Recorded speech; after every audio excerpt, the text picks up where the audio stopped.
In these days of uncertainty, one thing is sure.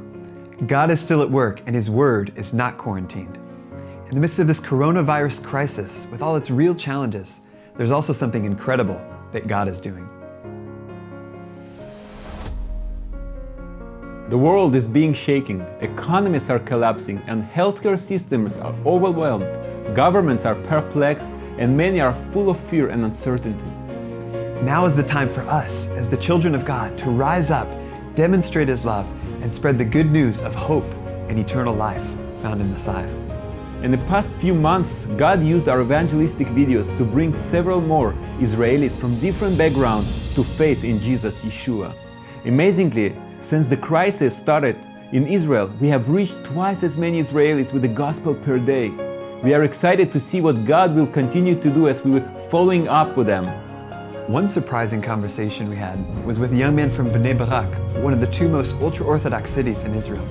He saw our videos, then started mocking us. But at the end of the conversation, he asked us to send him the New Testament. Another Orthodox Jewish man named Judah called and said, "I'm confused. All my life I've been religious, but something is missing for me." He was looking for something real. And a secular man named Asaf asked 3 good questions in a row. What does God want? How can I have a relationship with God? And how do you give your heart to God? Working in partnership with Carmel Congregation, we've also begun reaching out to the poor by showing God's love practically, and have seen God open the doors to bring them comfort and the good news. One lady we reached out to, named Alona, told us her tragic story. She lost her father, then her brother, then her husband left her with the baby. Then when her mother came to live with her and help, the mother suddenly had a stroke. Alona was broken, lonely, and disappointed with God. We listened, then read Isaiah 61 together, how Yeshua came to preach the good news to the poor, to heal the brokenhearted, to console those who mourn in Zion, to give them beauty for ashes. We shared some testimonies of how God used losses in our lives to help us see our need for Him, and how Yeshua has given us new life through His death. After we prayed for her, she smiled and said, "Wow, I feel like something good happened in my soul." She was glad to receive the New Testament and said she would begin reading immediately.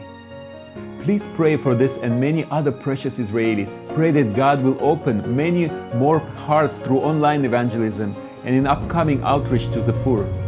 Remember, when Paul was in quarantine, he used the time to write letters still transforming lives until today. Let's use this crisis as an opportunity to draw closer to God than ever before and to bring His kingdom here on earth. We'd like to say to all those who are standing with us in prayer and support, thank you from the bottom of our heart. You're an important part of the harvest here. We deeply appreciate it and don't take it for granted.